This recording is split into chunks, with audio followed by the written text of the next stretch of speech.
हाँ बच्चों, तो अब हम लोग देखेंगे कार्बनिक यौगिकों में रेखीय चित्रण। कार्बनिक यौगिकों का रेखीय चित्रण, जिसको कि पीछे वाले वीडियो में हमने सामान्य यौगिकों का आईपीएसी नाम देखा गया था।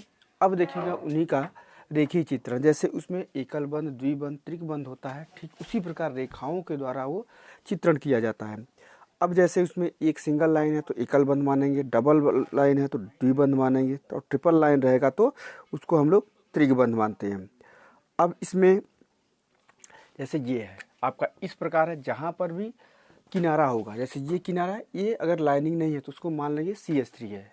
जैसे ये अगर इसको हम दिखाएं तो ये इस प्रकार लिख सकते हैं कि जैसे CH3, ये हो गया CH3, CH2, फिर CH2, फिर CH3, या हम इसको ऐसे लिख सकते हैं। अब उसी प्रकार इसको हम सीधे या ऐसे भी लिख सकते हैं, जैसे CH3, CH2, CH3। अब इसका हम लोग नामकरण कर सकते हैं आसानी से। जैसे आपका एकल बंध है, ये आपका हो जाएगा ब्यूटेन। अब उसी में तो इसमें जैसे डबल बॉन्ड है तो वहाँ पे मान लिया जाएगा कि वहाँ पे कोई द्विबंध का यौगिक होगा, और जहाँ पर भी टर्न रहेगा वहाँ पे कार्बन रहेगा और किनारा है, तो उसमें जैसे सामान्य यौगिकों को दिखाया जाता है CH3 है, एल्किल ग्रुप है, उसी प्रकार दिखाया जाता है। अगर ये बीच में है तो उसमें कार्बन के द्वारा, कार्बन की बैलेंसी हाइड्रोजन के द्वारा या बंधों के द्वारा पूर्ण होती है। अब इसमें जैसे CH3 हो गया, यहाँ पे डबल बॉन्ड है तो CH2 सामान्य अवस्था में रहता, तो CH फिर CH3 मान लोगे। क्या होता है, जैसे यहाँ पे ऐसे कर सकते हैं CH3, CH3।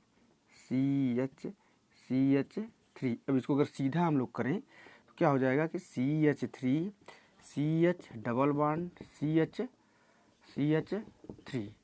तो जो ये है, अब इसी प्रकार ये हो गया, तो जो यौगिक ये है वही है। अब इसका नाम रखेंगे। तो ऐसे भी कर सकते, जो ये रेखीय निरूपण है, रेखाओं के द्वारा है, और जो यहाँ पे है परमाणुओं को प्रदर्शित कराया गया है। तो अब यहाँ पे हम लोग इसको अब हम लोग इसको नामकरण कर सकते हैं। तो नामकरण में करेंगे, आपका 4 कार्बन है तो 4 कार्बन को ब्यूटेन मानते हैं, और दूसरे स्थान पे इसके एल्कीन है तो ये हो जाएगा ब्यूटीन 2।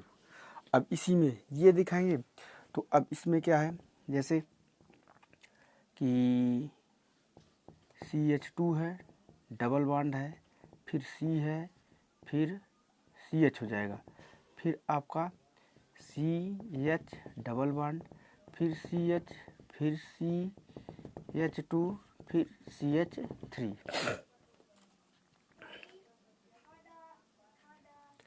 या इसको अगर हम सीधे करके देखना चाहें तो इस प्रकार कर सकते हैं, जैसे CH2 double bond CH double bond CH2 CH3, 1 2 3 4 5 6 carbon, 2 2 4 2 6 carbon हो गया। तो अब इसके लिए हम लोग इसमें नामकरण लिख सकते हैं। इसमें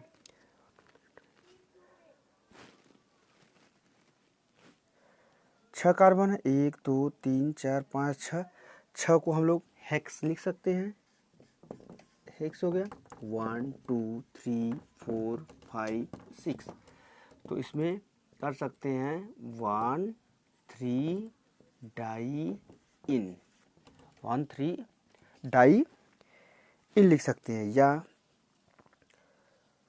हाँ, इस प्रकार इसका नाम, मतलब सामान्य कंडीशन में हम लोग इसी प्रकार यौगिक का रेखीय निरूपण करते हैं। रेखीय निरूपण में बस सेम वही चीज़ है जो आईपीएसी में सामान्य अवस्था में देखते हैं, और यहाँ पे हम लोग देखते हो रेखाओं के द्वारा उसका निरूपण करेंगे।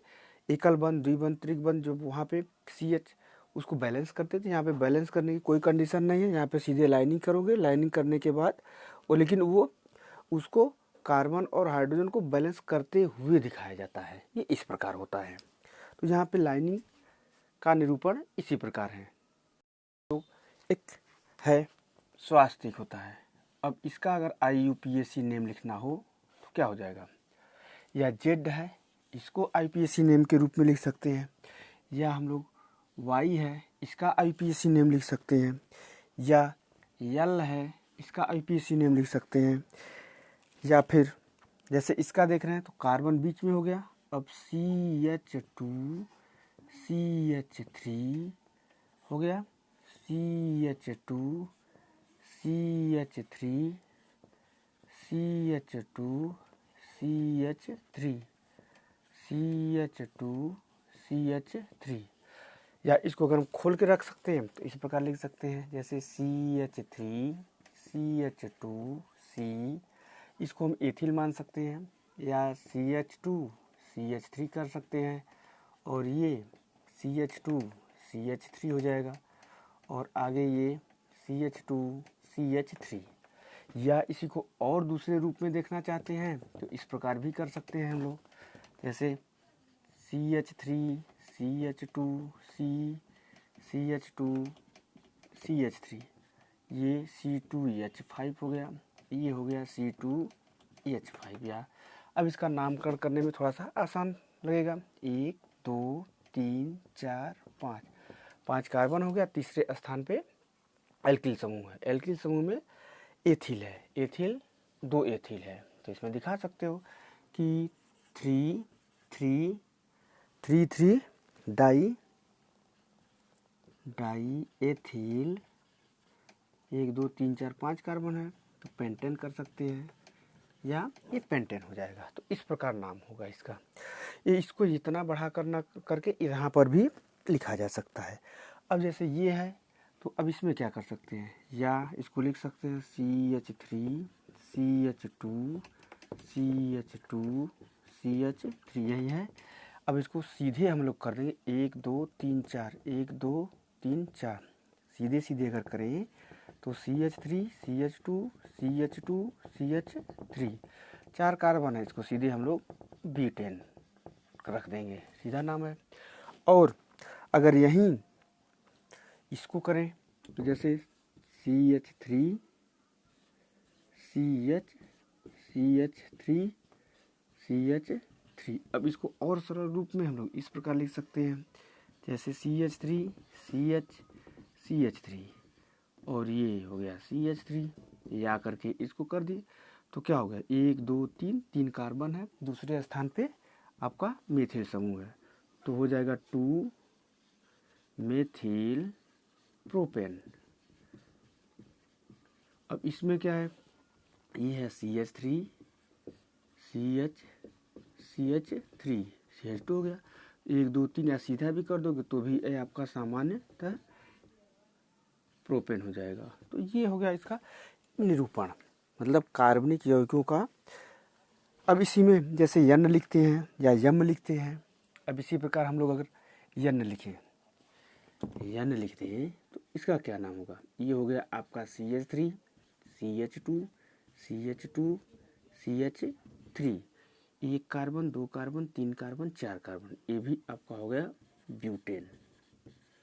ठीक, और उसी प्रकार अगर हम लोग यम का लिखें, यम भी ऐसे होता है, तो ये क्या करेंगे, CH3 CH2 CH2 CH2 CH3, 1 2 3 4 5 सब एकल बंधु द्वारा जुड़ा हुआ है, तो ये हो जाएगा आपका पेंटेन।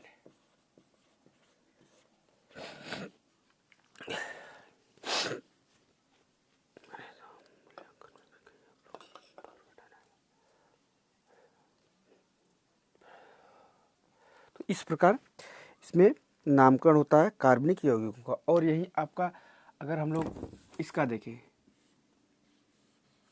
यस का, तो ये आपका CH3 मान लिए, CH2 CH2 CH2 CH2 CH3, 1 2 3 4 5 6 carbon के सब एकल बंधु द्वारा जुड़ा हुआ है, तो अब इसको कहेंगे हेक्सेन। हेक्सेन ये है आपका। तो सामान्य रूप से कार्बनिक यौगिकों का बंध रेखा का चित्रण जो होता है वह आपका जो अणु सूत्र होता है, या अणु या परमाणु नहीं जो होता है, उसमें केवल रेखाओं के द्वारा प्रदर्शित किया जाता है। जहाँ पर टर्न होगा या घुमा होगा या घुमा हुआ होगा या कोना होगा, वहाँ पे एक कार्बन मान लिया जाता है। अब उसके लाइनिंग के आधार पर ये तय होगा कि वह एक कार्बन का है, मतलब एकल बंध है कि द्विबंध है कि वहाँ पे त्रिक बंध है। तो इस प्रकार होता है आपका रेखीय